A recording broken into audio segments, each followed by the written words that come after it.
Welcome to Withdraw Consent. I'm Jack. Today I want to talk to you about Project Esther, which I just had no idea until the other day. If you've been watching the show for a long time, we had a guest on a couple times and hope to have him on in the future, Garen, and he messaged me about this, which I had never heard of before, right? So Project Esther is a part of Project 2025. Okay. Project 2025 was created by the Heritage Foundation, which is a conservative think tank in, I think it's Bethesda, Maryland, but it might be DC. It's right around there.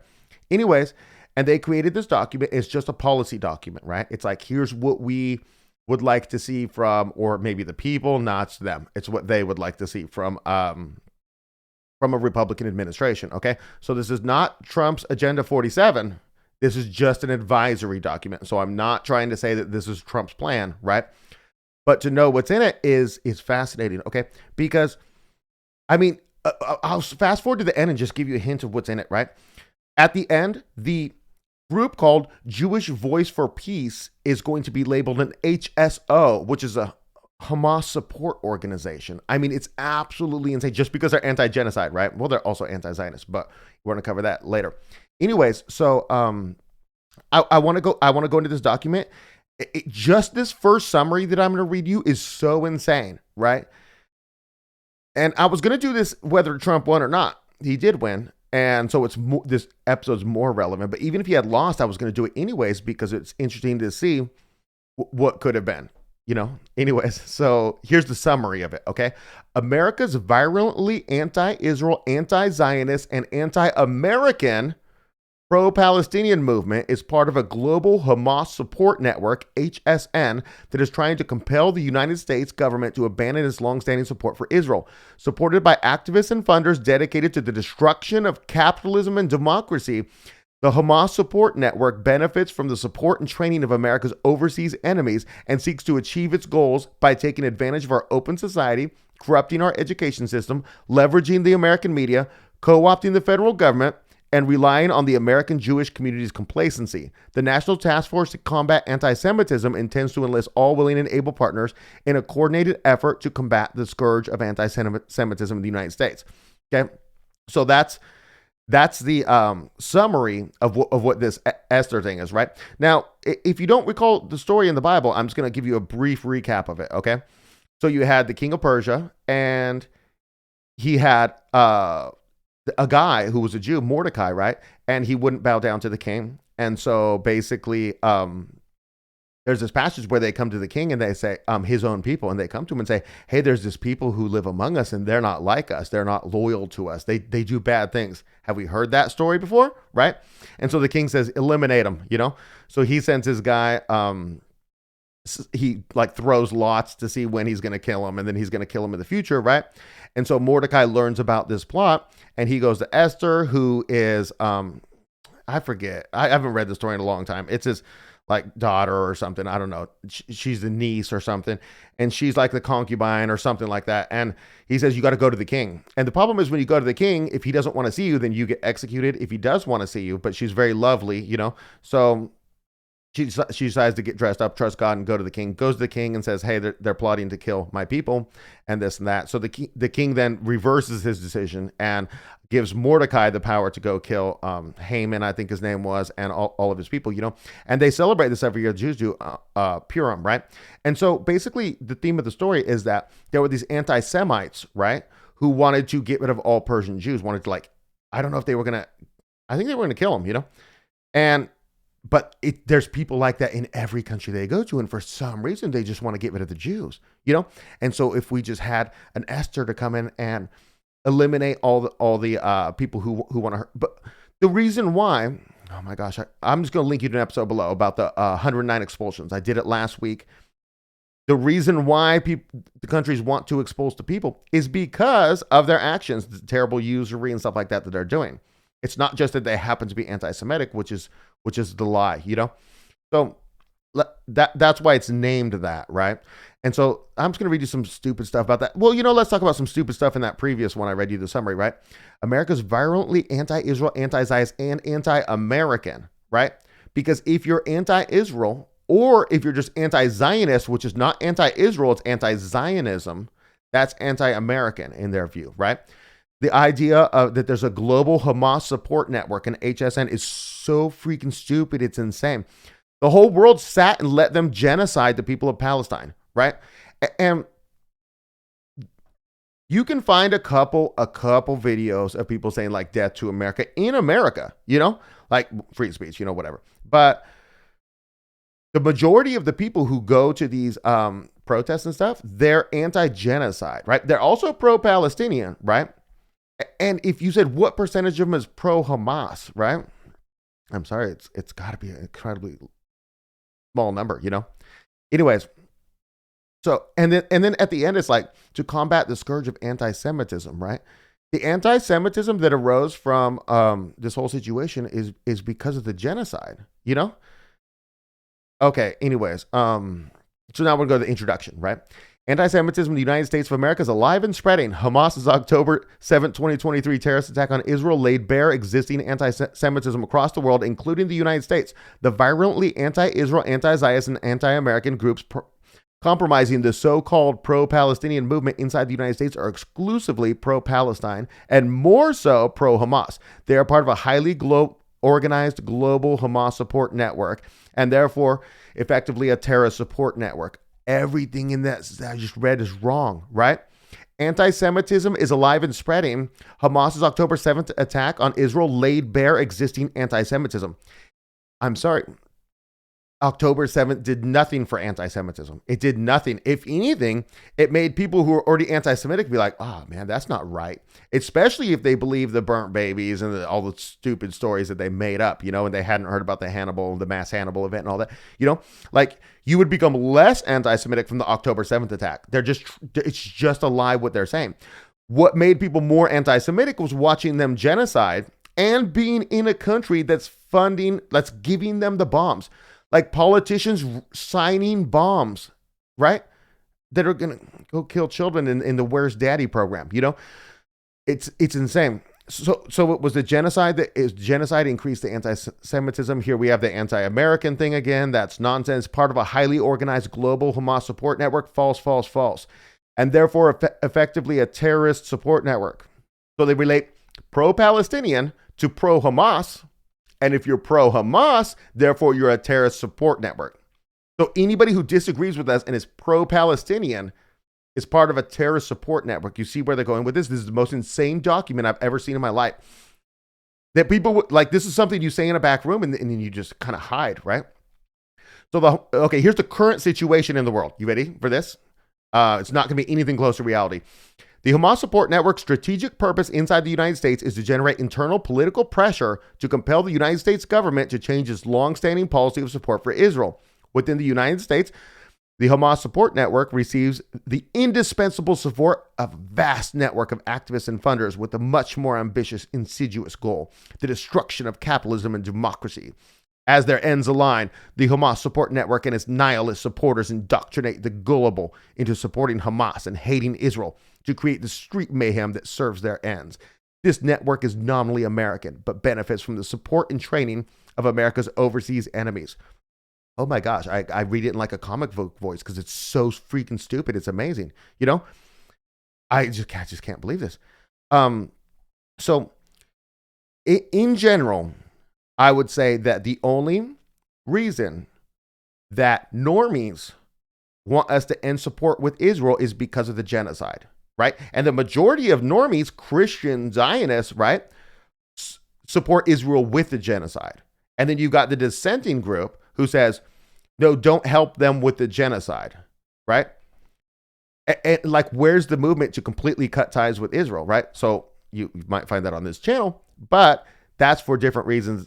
It's for a lot of reasons combined, And then you pretend like these people living in tents at their on their college campus doing these sit-ins, that they're indispensable support of a vast network of activists and funders is nonsense. They're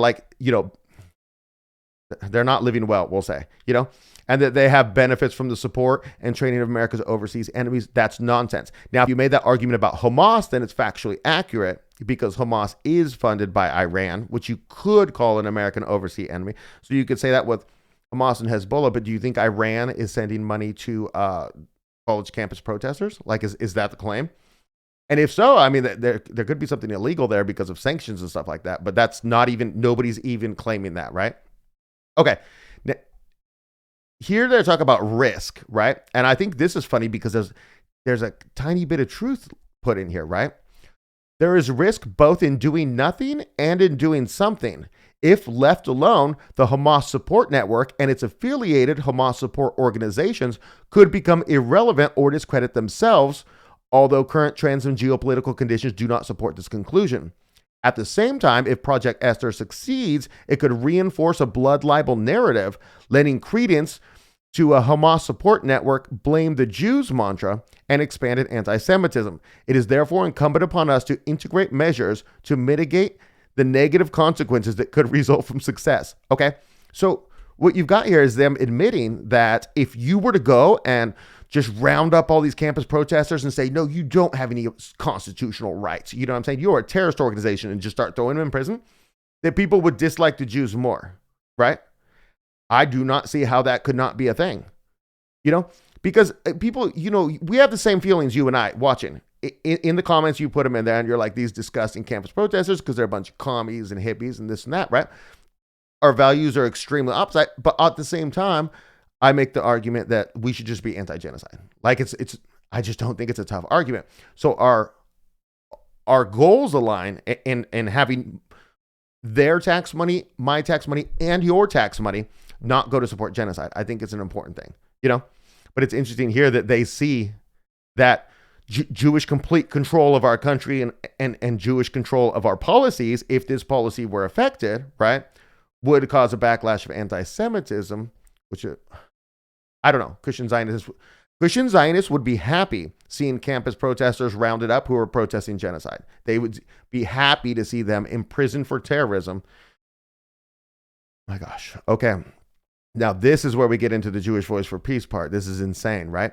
American Muslims for Palestine, or AMP, supports and motivates such national affiliated HSOs, Hamas Support Organizations, as National Students for Justice in Palestine, NSJP or SJP, and Jewish Voices for Peace, JVP, among many others. Okay, so that part's not that important, but I seen this Jewish Voices for Peace stuff, and I'm like, okay, I want to find out what is this group? What do they stand for, right?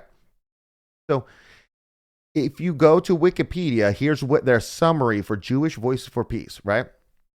Jewish Voice for Peace is an American Jewish anti-Zionist and left-wing advocacy organization. It is critical of Israel's occupation of the Palestinian territories and supports the boycott, divestment, and sanctions campaign against Israel. It has attributed the 2023 Hamas-led attack on Israel to Israeli policy and called for the United States to withdraw its military support for Israel. Okay? So this is all Jewish people. There's like 700,000, which is a lot, compared to the, it's like 10% of Jews in the country. Like, it's a lot. If their website is accurate and they have that many, and they might be, honestly, though, the members could be non-Jewish. So anyways, so they're anti-Zionist. I'm anti-Zionist. Left-wing advocacy group don't really fall into that one, right? But I'm fine with you just doing whatever. If you want to go left or right, that's your just like freedom, It is critical of Israel's occupation of Palestinian territories. I am. Supports the boycott, divestment, and sanctions campaign. I literally choose not to get fast food at certain places, because anyways, it attributed the 2023 Hamas-led attack on Israel to Israeli policies. Of course, the 2023 Hamas attack did not happen in a vacuum. It was a response. It's just to a blockade since 2006, for goodness sakes. 18-year-olds in the 2023 attack never lived one day outside of a blockade. It's insane. It's a violation of international law, blockades, we'll say. Okay? And so, and called for the United States to withdraw its military support for Israel. See, this is what I said earlier, right? Even people who are like, man, this genocide sucks. Even people who are anti-Zionist, right? Like this group, they don't want United States to withdraw its support for Israel, just its military support for Israel. Because, of course, withdrawing military support for Israel would get them to stop the genocide and also maybe stop the blockade and stuff like that, Okay, so I also found this on their website, which is the Project Esther document from Project 2025 is the first reference below. The second reference below is this Jewish Voice for Peace website. And it has a section that says on Jews, and it's talking about like their position on Jews, right? Commitment to Jewish communities. We organize our people and we resist Zionism because we love Jews, Jewishness, and Judaism. Our struggle against Zionism is not only an act of solidarity with Palestinians, but also a concrete commitment to creating the Jewish futures we all deserve. We are fighting for a thriving Judaism and Jewish communities, for a multiplicity of Jewish cultures, and for the future of the Jewish people. So if you said that they're anti-Semitic, you would be completely wrong. They're super pro-Jew. They're just not Zionist, they're not pro-Zionist. And when it talks down here about the multiplicity of Jewish cultures, because there is a richness of difference between different types of Jews, right? Like we talked about this before, and it was, the Sephardic Jews, who their synagogues all have a Moorish influence, and so it's a completely different thing. But what they're doing is because the Ashkenazi Jews, who are 45% of the population in Israel, because they run everything, they're melding the groups together and making them more Ashkenazi or white, whatever. And so they're losing their multiplicity of Jewish cultures is what they're losing, and these people are for preserving it, And so basically, when you find out who this group is, it's absolutely insane that they're labeled as a Hamas Support Organization. In no way do they support Hamas at all. They just don't want Zionism, and they don't want genocide. Okay, it's an insane document, right? And there's more to it. You could read the whole thing below. There's a ton of stuff in there. I could do this for another 50 minutes and just keep reading stuff to you, but that's enough to understand how ridiculous it is. So this is the conservative think tank, the Heritage Foundation. I went in down the rabbit hole in funding for them and all that. You could do that if you like. It's interesting, but I just decided not to include it in here because it's not too relevant. So these are the people in DC who are giving policy advice to future president, again, Donald Trump. Thought it was interesting to know. I think I feel like if you were my next door neighbor and you were just a hardcore Christian Zionist, which I have, and you read this, you'd be like, wait, what? He would agree with everything in it, but it's like a lot of your stuff you're saying is absolutely insane untruths, or maybe it's just supporting his own position, so he would take it. I don't know. Anyways, that's what I got for you. Tomorrow I'm doing an episode on the death penalty. I'm going to take a controversial position, but I'd like you to hear me out on this because I didn't realize this. I was reevaluating all values, as Nietzsche says to do, and I realized that I had an opinion that doesn't fit our time, but that could, my opinion could be supported in the future. I'll cover that all tomorrow. Anyways, hope to see you there.